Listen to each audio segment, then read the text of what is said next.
Welcome to the Resource Nexus podcast. As always, you can check out the full article along with stats and opinions at theresourcenexus.com.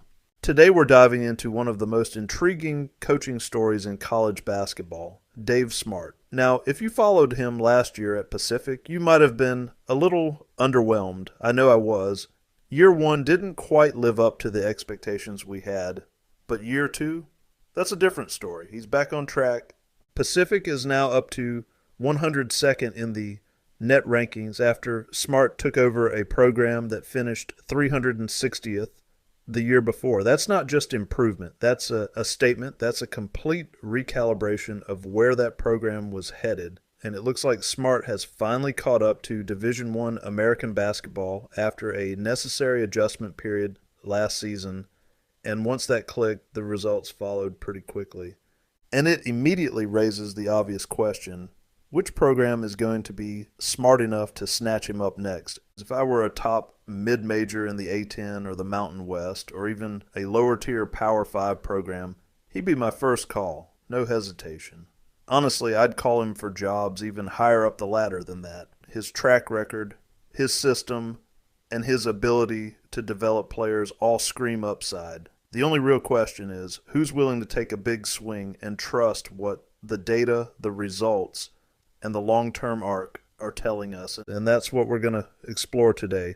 Why Dave Smart remains one of the highest upside coaches in the country, how his legendary run at Carleton University and his dominance in Canadian basketball shaped his approach, and why that background actually makes him more interesting, not less, as a Division I head coach. We're going to break down the history, the results, the players, and why Dave Smart is a name you should absolutely know. I think it's finally time to zoom out and ask a question that's been floating around for years but never really gets examined seriously. Just how good was Carleton basketball, really? Because when you strip away the jokes, the "yeah, but it's Canada" hand-waving, and the one-off exhibition narratives, what you're left with is something that's honestly pretty hard to explain away.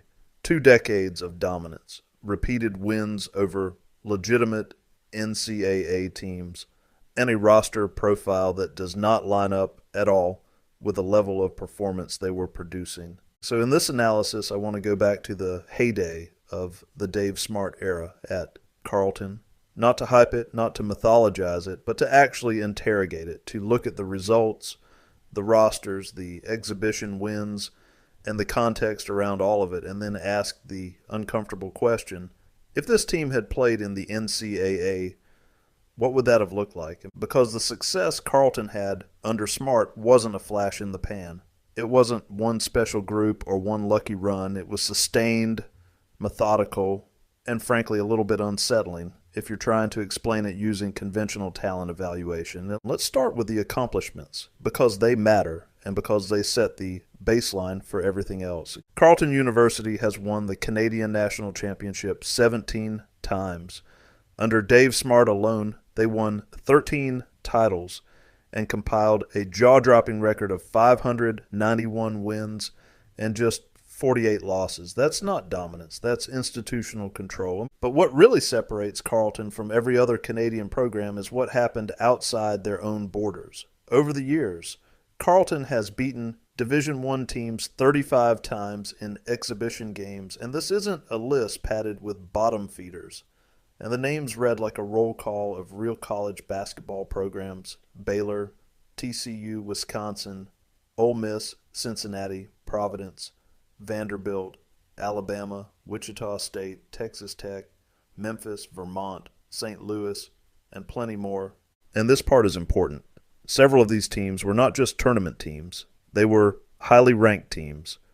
Take Wichita State as one example. Carleton didn't just beat them, they dismantled them by 25 points. That Wichita State team went on to finish 31-5 and ranked 8th on KenPom. That's not a fluke opponent.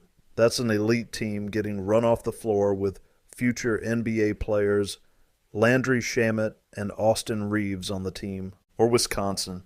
Carleton beat them by 13 points. That Wisconsin team made the Final Four and finished top 5 nationally. Then there's South Dakota State, a 24-9 team ranked 92nd on KenPom. that Carleton beat by 62 points, 62. That number should make you pause no matter what country the game was played in. At his peak, the results weren't just good, they were absurd. Over a 5-year stretch, he picked up 18 wins against KenPom top 100 teams. Let that sink in for a second. That's not a fluke season. That's sustained dominance against real Division I competition. At one point in a 2-year period, he was 16-1 against Division I teams and 70-3 overall. 70-3. That's video game stuff. And within just a 2-year window, 10 of those wins came against KenPom top 100 teams. Not bottom feeders, not buy games, legit programs. This was a system that consistently translated when the level went up. Different players, different leagues, different environments, same result. And yes, critics will immediately point out that many of these games were played in Canada with a 24-second shot clock. That matters. It does. But it does not explain margins like these. It does not explain the repeated blowouts of quality opponents who were absolutely capable of adjusting. Some of these games were in the States as well. And when you look closer at the rosters during this era, things get even stranger. These were not teams stacked with high major transfers or hidden pros. The core of these Carleton teams was made up largely of players who had transferred from mid-major Division I programs where they were mostly role players, not stars, not focal points, role guys. And yet, year after year, those rosters were not just competitive with Power 5 teams, they were beating them, sometimes convincingly. That's the puzzle, and that's what makes this worth dissecting seriously instead of dismissing it with lazy explanations. All right, let's get into the exhibitions, because this is where the story really starts to separate itself from normal college basketball logic. Let's start with the 2018 season, which in many ways represents the absolute apex of the Dave Smart era.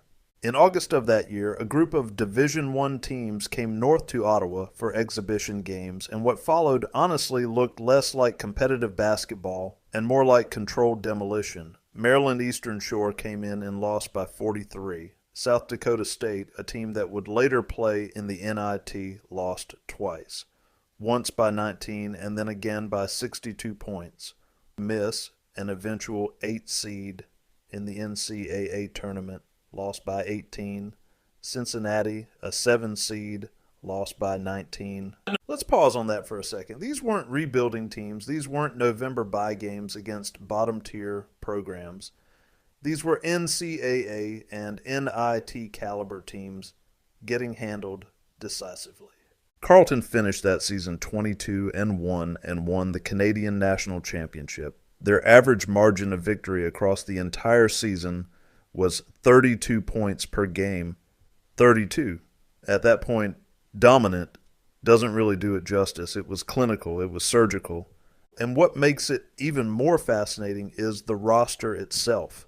Because if you look at the players individually, nothing jumps off the page in the way you'd expect from a team doing this kind of damage to high-level opponents. Take Eddie Ekiyor. He was probably the closest thing Carleton had to a Power 5 caliber player. That season, he averaged 13.9 points per game, 6.2 rebounds per game, and 1 block per game. He stood 6'9", about 215 pounds, and led the team in scoring. He started his college career at Xavier, but never saw the floor there. Coming out of high school, he was ranked 140th nationally and had offers from Florida, Oregon, and Kansas State. So yes, legitimate talent, but he wasn't some established NCAA star. Then there's Munis Tutu. For Carleton, he averaged 11.5 points per game and 4 assists per game. At Loyola Marymount, ranked 218th that season. His best year was his freshman season, where he averaged 3.9 points per game, 3 assists per game, and posted a 10.5 PER. His role actually shrank as his college career went on there. Isaiah Osborne came from a team ranked around 240th. His best season there was 9.5 points per game with an 11.2 PER. At Carleton, he averaged 8.6 points per game and blended right into the system. And that's the theme. Emmanuel Owuda, Troy Reed Knight, Kaza Kajami Keen. These were players who, at the Division I level, were mostly peripheral contributors on mid-major teams ranked 200 or worse. None of them were carrying offenses. None of them were posting eye-popping stat lines.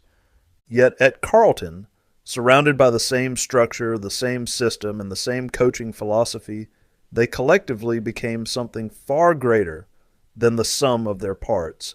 Two other key pieces from that team, TJ Law and Yassine Joseph, were Carleton lifers with no NCAA experience. Both averaged around 12 points per game. Again, solid players, not stars. And yet this group was obliterating NCAA tournament teams. Now, if you think 2018 was a one-off, the 2017 season removes that illusion pretty quickly. The 2017 roster was almost identical, just a year younger. Eddie Ekiyor averaged 14.3 points per game, 7.6 rebounds per game, and 1 block per game. Yassine Joseph averaged 14.7 points per game. They were the only two double-digit scorers, which makes the results even more absurd.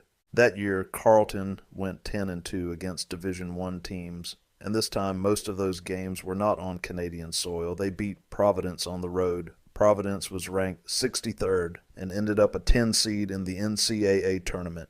They beat Alabama, a 9 seed that reached the second round. They beat Vanderbilt twice on neutral courts. They beat Northern Colorado, the CIT champions.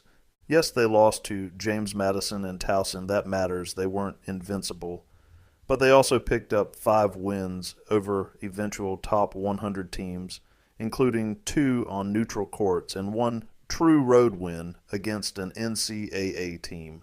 Across the 2017 and 2018 seasons combined, this core went 15-2 against Division I competition. 10 of those wins were against top 100 teams. Their average point differential in those games was plus 20.7. In Canada, they went 55-1 across those 2 seasons. Altogether, this group posted a 70-3 record over 2 years. That's not a coincidence. That's a sustained level of excellence that demands explanation. All right, let's rewind one more year because 2016 is important for understanding how this thing was built, not just how it peaked. The 2016 team didn't have the same polish or inevitability as the 2018 version, but the bones were already there. Many of the players who would later become core contributors were still younger, still figuring out their roles, and in some cases barely seeing the floor. Eddie Ekiyor, for example, was a redshirt freshman. These exhibitions marked his first real college action. Over the season, he averaged 9.5 points per game and 6.5 rebounds per game. Solid production, but nothing that screams future Power 5 star. The leading scorer on that team was Connor Wood, a homegrown Carleton player who averaged 19 points per game.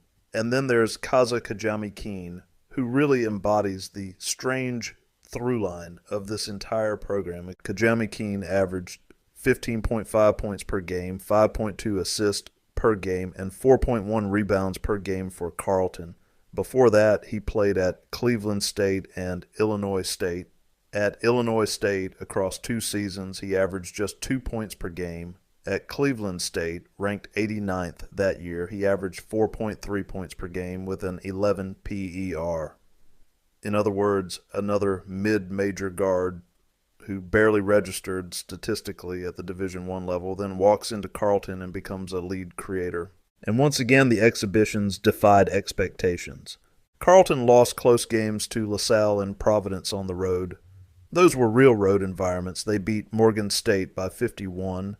They beat Arkansas Pine Bluff by 43, and then they absolutely flattened Wichita State 100-75. That Wichita State team finished 31-5. They were 19th in the AP poll and 8th on KenPom. They had future NBA players in Landry Shamet and Austin Reeves, and Carleton beat them by 25 again. At some point, the accumulation of evidence becomes overwhelming. And even beyond these core seasons, the results stretch back for well over a decade. Losses to Baylor by 2, a win over Baylor the very next year, a 13-point win over Wisconsin when they were ranked 5th nationally. 2 blowout wins over Memphis, multiple wins over St. Louis, a 1-point loss to Kansas, competitive losses to Villanova, UNLV, Louisville, Maryland. If this happened once or twice, you could dismiss it. If it happened over 2 or 3 years, you could still call it variance. But when it keeps happening for 15 years against different rosters, different NCAA teams, different styles, different eras, the simplest explanation starts to emerge. This was real. So how good were they actually? When you strip it down, Eddie Ikior looks like a legitimate high major starter. Beyond him, the rest of the Division I transfers were mostly role players on mid-major teams ranked 200 or worse. The Carleton-only players topped out around 12 points per game. There's no hidden superstar here, no 25-point-per-game scorer, no lottery-level athlete. And yet these teams didn't just hang around with top 50 or top 100 teams. They beat them repeatedly. And when given rematches just days later, they either won again or stayed competitive, which tells you this wasn't about surprise or unfamiliarity. Yes, the home court advantage mattered. Yes, the 24-second shot clock helped. But neither of those explains consistent double-digit wins over teams that would later prove to be elite. So the question becomes unavoidable. How does a roster that looks like this do what Carleton did? The answer almost certainly lives in the coaching, and more specifically, in the defensive system. Dave Smart built something that forced opponents into their weakest options more effectively than almost anyone in college basketball. Players who couldn't get on the floor at Loyola Marymount suddenly became starting point guards and high-level contributors. Mid-major reserves became primary decision makers, not because they got magically better, but because the environment maximized every marginal advantage. If this program had played in the NCAA from 2016 through 2018, it's hard to argue they wouldn't have been a top 25 team. In 2018 alone, a team going 27-1 with 4 top 100 wins and average margins north of 30 points would have been highly ranked by every computer model in existence. They would have been a top 5 seed at minimum, probably a national title contender. They would have lost some road games, everyone does, but the body of work earns them the benefit of the doubt. What's also clear is this. Some program should hire Dave Smart. What he built at Carleton was not smoke and mirrors. It was not a trick of geography. It was coaching genius applied relentlessly over nearly 2 decades. What you're really getting with him is a built-in Canadian pipeline. Nearly half of his roster over the last 2 seasons at Pacific has come from Canada, obviously from the respect he's built there. That's not accidental. That's trust, reputation, and relationships that go back a couple decades. If the players don't know his accomplishments directly, their AAU and high school coaches do. All right, that's a wrap for today. Thanks for tuning in. Hope you got some good insights. If you enjoyed the episode, be sure to like, subscribe, and share it with anyone who'd find it useful. And don't forget to check out theresourcenexus.com for more in-depth analysis. Until next time, check you later. Cool. Guess we'll see you around. All right, check you later. Bye. Wait, man, why are you always such a dork, man? What are you talking Check you about? later. Check you later.